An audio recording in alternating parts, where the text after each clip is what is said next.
Sunday, August 14th, 2022.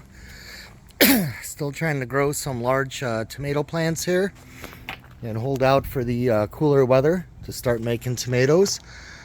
First, good update on the beans. We are producing. My wife found these today. They're kind of sporadically all over. They just started today. There you go.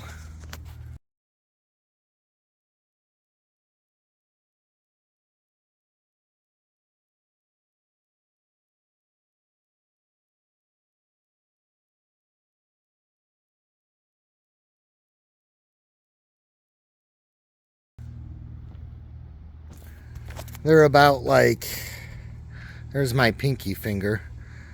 So hopefully within the next week here, there's probably half a dozen of them around there. Hopefully it'll be exploding. Fertilized this morning, and I'm still holding out with the size. Using the Miracle-Gro, giving them the high nitrogen. But I did something I did back when I first started flowering a month and a half ago. And I went ahead and mixed in a little bit of the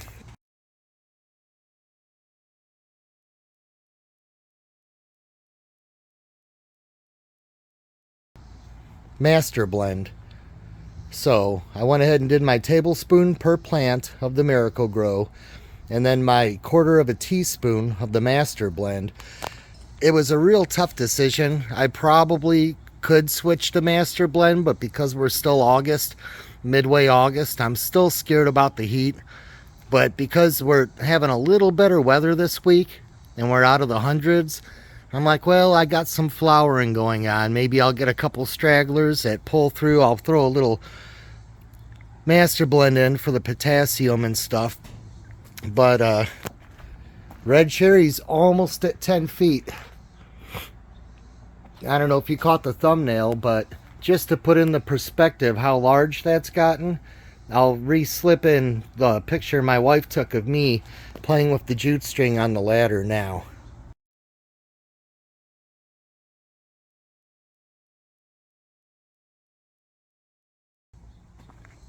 But yeah, other than a couple skeleton parts from getting hornwormed a week and a half, 2 weeks ago, whatever that's been, it's doing good. And like I said, I'm letting a lot more of the suckers go.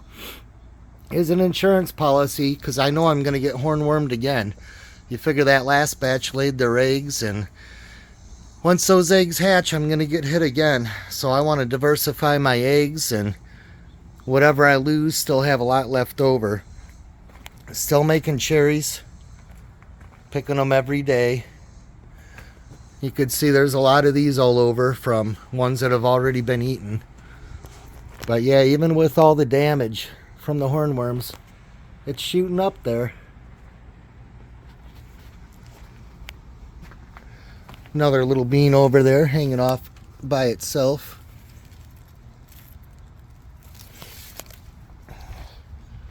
Cherokee purple still lacking, you know. Still only up to about my little below my breastbone. Don't know if it's gonna do anything. I really don't. Starting to worry about it now. Unless if it's some dwarf variety that I accidentally got, but it's not supposed to be. I mean, even the red beefsteak, that was its twin and in crime as far as development, has made a major comeback in the last couple of weeks.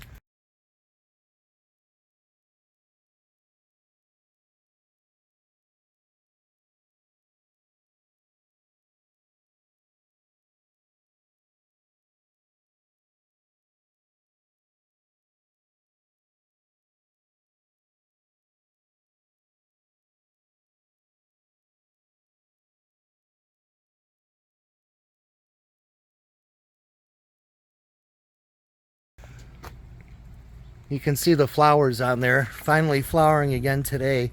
Got pretty cool last night. It may have even gotten high 60s last night, but it was probably low 70s and just felt really cool because I'm not used to it.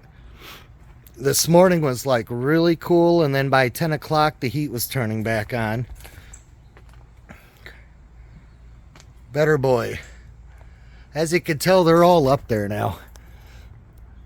I mean, they're all a good foot past my reach. So what is that? Probably about 7 feet. I think I'm averaging 7 feet.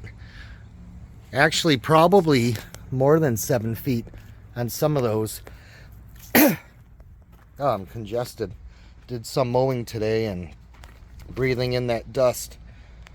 So this will get picked today. And again, even though they're not crack resistant, these don't go very deep. I just cut that out and, you know, kind of notch it out, save most of the fruit, and they're delicious. Taste has not been an issue whatsoever with any of the tomatoes I've gotten this year.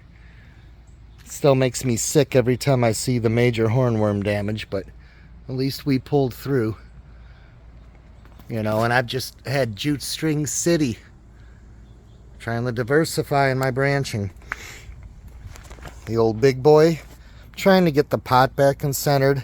You know, it had started getting a little cockeyed after I loosened the soil up and all that kind of stuff. And now that the soil got, well, I should say it got compacted again. The other night we had another torrential rain.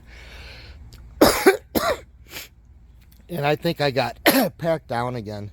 So I'm not going to loosen them up unless if I see issues.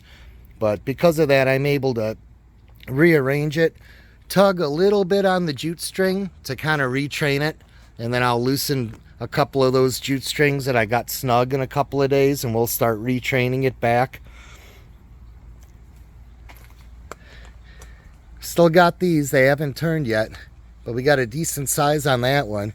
That's that one that early on had that spot. But I don't think it's calcium deficient. It was a different type of spot. It's like grown with it. Almost like, you know, an insect ate it or something. But we'll see if that goes real deep in it when it ripens. Had a lot more blossoms all up in here this morning. But then once that heat came, a lot of them fell off. Brandywine's still kind of hanging in there. It didn't flower at all today. I was kind of hoping it did. But again, that's why I'm still going to go for size. We still have 2 more weeks of August.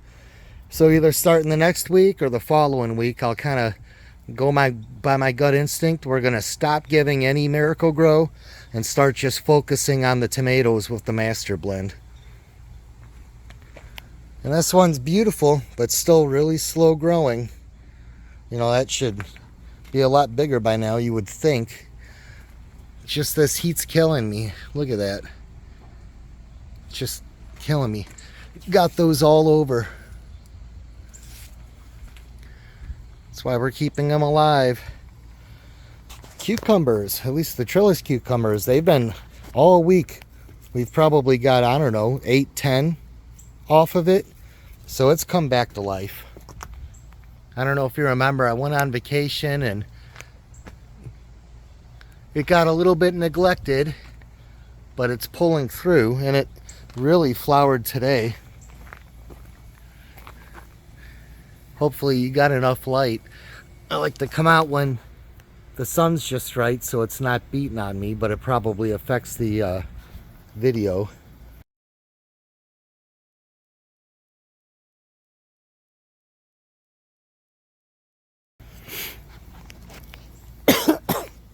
Now the bummer. We are not doing so hot out here. I don't know if you've been following me, but we got to where that disease is just going rampant. So I went ahead and weeded everything, picked the bad plants. We've been spraying with Dawn, but as you could tell, it's just not going good. I mean, that one cucumber down there looks like a pear. All the cucumbers that have been coming, it's still making them, but they're retarded shaped, retarded looking, not tasting good. You know, it's like you're damned if you do and you're damned if you don't. If you leave the weeds, it keeps things moist and everything thrives and it gives a lot of sunshade to everything. But then by having the weeds, it keeps everything moist and then the disease sets in. So I don't know. You know, for the last 3 weeks or so, we've just been booming over here, and I think those days have come to an end.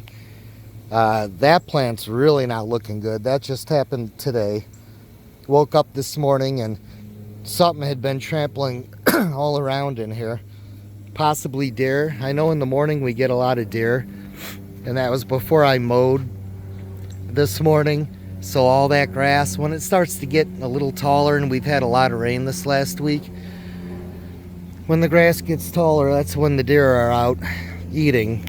So I don't know what trampled through there, but we're still making zucchini and stuff. Let's see if I can zoom in on that. I don't know, hopefully you can see that. Just not the way we were.